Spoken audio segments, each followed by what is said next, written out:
On September the 3rd, 1939, World War II officially started. With it died all treaties limiting ship weight and numbers.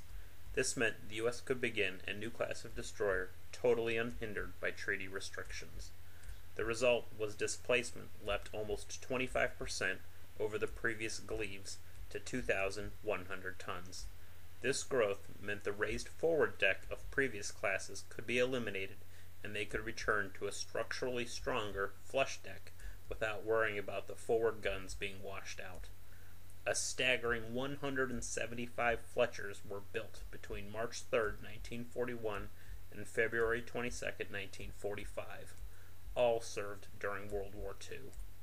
Main armament was 5 5-inch 38 caliber dual-purpose guns, 2 forward, 1 midship, and 2 aft.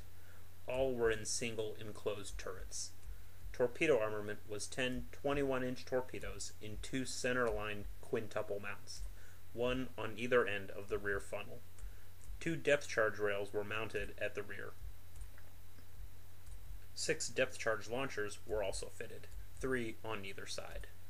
Propulsion was provided by 4 boilers venting to 2 funnels, again on the unit principle of sandwiching the rear pair of boilers between the 2 turbines. This provided 60,000 horsepower to 2 shafts, giving the ships a top speed of 38 knots. Major variants to these ships were actually very few considering how many were built, no doubt a result of it being such a good design and the almost assembly line production that had become the norm. Pringle, Stanley, Stevens, and Halford were all experimentally fitted with a catapult in place of their rear torpedo tubes, midship 5-inch gun, and after superstructure. The idea of a destroyer carrying aircraft for scouting and spotting seemed like a good one, and the precursor to today's shipborne helicopters. In practice, the ballooning number of carrier and land-based aircraft made them superfluous. Even worse, they were a very real fire hazard if the ship were ever hit. All were quickly converted back to the normal armament. The main variation was that the first 58 were fitted with a rounder and higher bridge, a carryover from the Gleaves. The other 175 had a more squared and lowered bridge to open anti-aircraft spotting and firing arcs. Naturally, throughout the war, radar, along with the number of light and medium anti-aircraft guns, were continually improved. In 1945, ships returning to the West Coast for overhaul or repair replaced their forward bank of torpedo tubes for more medium and light anti-aircraft guns to counter the ongoing threat of the kamikaze. Many ships of this class had notable histories. Newcomb, Richard P. Leary, Albert W. Grant, Robinson, Halford, Bryant, Haywood L. Edwards, Benyon, Lutz, Claxton, Connie, Aulick, Sigourney, Hutchins, Daly, Bake, Killen, Beale, Remy, McGowan, Melvin, Mertz, McDermott, Monson, and McNair all took part in the Battle of Surigao Strait. Only hours later, Howe, Heermann, and Johnson took on virtually the entire Japanese Navy at the Battle of Samar. William D. Porter probably wins the award for luckiest unlucky ship in the Navy after an incident that earned her the greeting, "Don't shoot, we're Republicans." O'Banion was the highest scoring destroyer of the war.